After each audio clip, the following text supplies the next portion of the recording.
Before the 8th century BC, the timing and duration of every war were entirely dictated by the harvest. Early states relied on a levy system. The men holding the spears were farmers first, meaning military campaigns could only occur during the narrow summer window between planting and harvesting crops. This map visualizes the fixed limit of early warfare.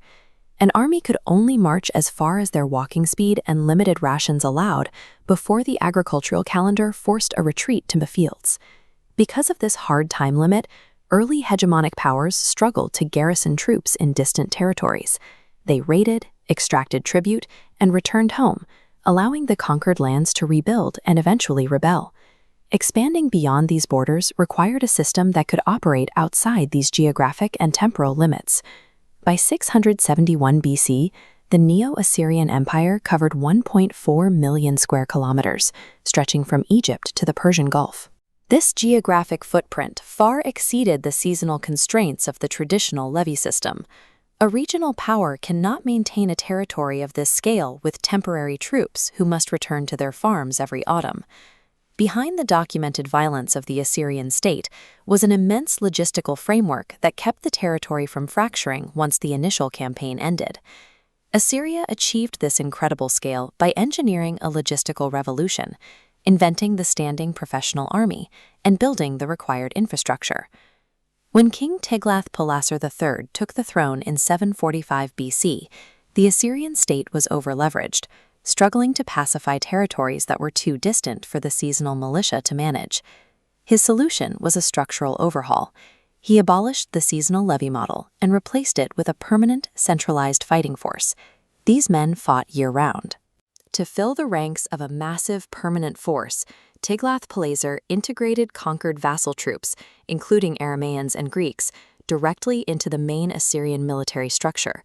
To prevent this multi-ethnic coalition from fracturing, the state issued standardized Assyrian armor and weaponry to every soldier.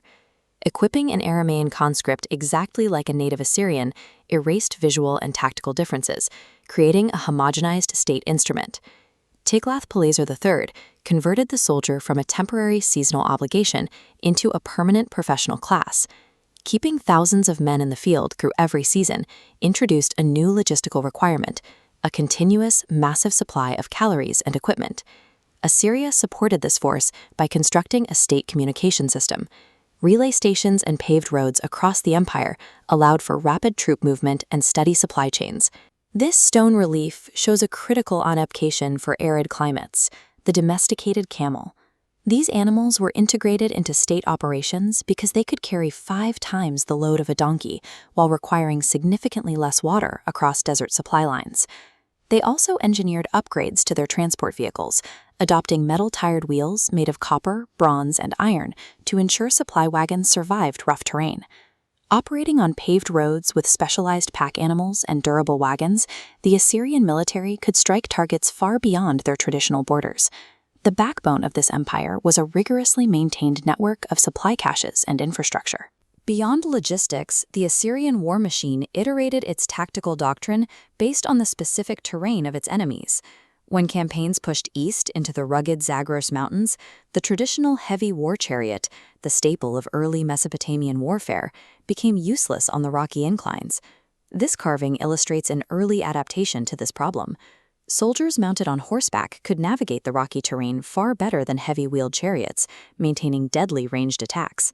Under Tiglath-Pileser III, this tactic matured. Individual cavalrymen mastered the ability to hold their own reins while wielding lances or bows, protected by heavy lamellar armor. Evolving from a chariot replacement into an elite, independent cavalry corps allowed Assyria to engage enemies on any terrain. On the flat, fertile plains of the Near East, cities lacked natural geographic defenses. To survive, enemy forces hid behind massive mud brick walls. A standing army cannot wait years to starve out a city. The walls had to be breached rapidly. This relief depicts their solution: the mobile battering ram. Covered in wet animal skins to neutralize flaming arrows, this wooden siege engine drove a metal-tipped spear into the city walls, while archers in the tower provided covering fire. These advancements replaced the passive waiting game of the ancient siege with a systematized mechanical assault. This relief captures a core tenet of the Assyrian state. Highly publicized extreme violence, such as flaying, was a standardized administrative tool. There was a mathematical logic to this terror. By publicizing these acts, the state coerced neighboring cities into preemptive surrender, conserving Assyrian military manpower and resources. This panel documents the aftermath of conquest. A procession of displaced people, livestock, and ox-drawn carts illustrates the massive logistical effort required to move tens of thousands of people across the empire. The first goal of mass deportation was to dismantle local nationalist identities. Removing a population from its homeland physically prevented organized rebellions. The second goal was economic. The state reallocated human capital to underdeveloped agricultural zones to ensure maximum crop yields for the imperial core. Terror and mass deportation functioned as the closing links in this system, integrating vast populations into a functional economic machine.